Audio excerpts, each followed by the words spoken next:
Esiet sveicināta tauta jaungada dienā.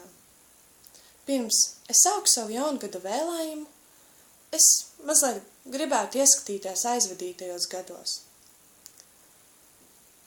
Laikā, kad Latvija ieguva savu neatkarību, valsts ir progresīvi attīstījusies. Tagad mēs varam lepoties ar 9 erudītiem un valsts vadīt spējīgiem prezidentiem. Pēc 1918. gada valsts labā īpašu izrāvienu ir ieguldījis Kārlis Ulmanis. Vispožāk un vislabāk man atmiņā kā studentei ir palikusi Kārļa Ulmaņa personība.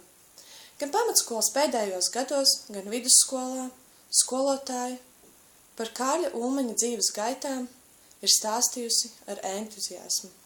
Protams, skolotāji ir ietekmējusi mani, bet tagad, mācoties augstskolā, es esmu radījusi sevī subjektīvo viedokli par Kārļa Ulmaņa prezidentūru.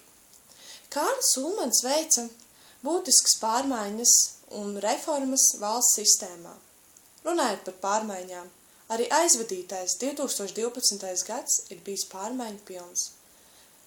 2012. gadā notika Latvijā ekonomiskā izaugsme, kas noteica to, ka pārvarot ekonomiskās grūtības, mēs esam radījuši piemēru Eiropas valstīm.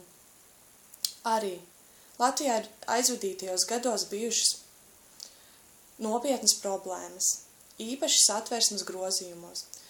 Kā jau mēs atceramies, 2011. gadā tika atlaista 11. Saeima, un 2012. gadā tika ierosināts referendums par krievu valodu kā otro valsts valodu. Neskatoties uz to, mēs turpinām iet uz priekšu, nepadoties un risināt problēmas. Arī nākamā gada pieņemtais lēmums par pensiju samazināšanu tiek un tiks risināts, lai neradītu nekādas nelabvēlīgas sekas pensionāriem un radītu efektīvākus apstākļus, lai Latvijas pensionāri ciestu pēc iespējas mazāk.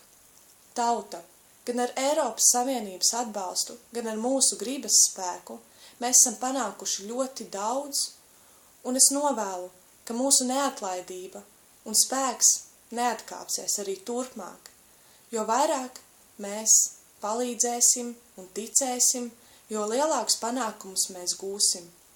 Novēlu jums nepadoties un laimīgu 2013. gadu. Paldies!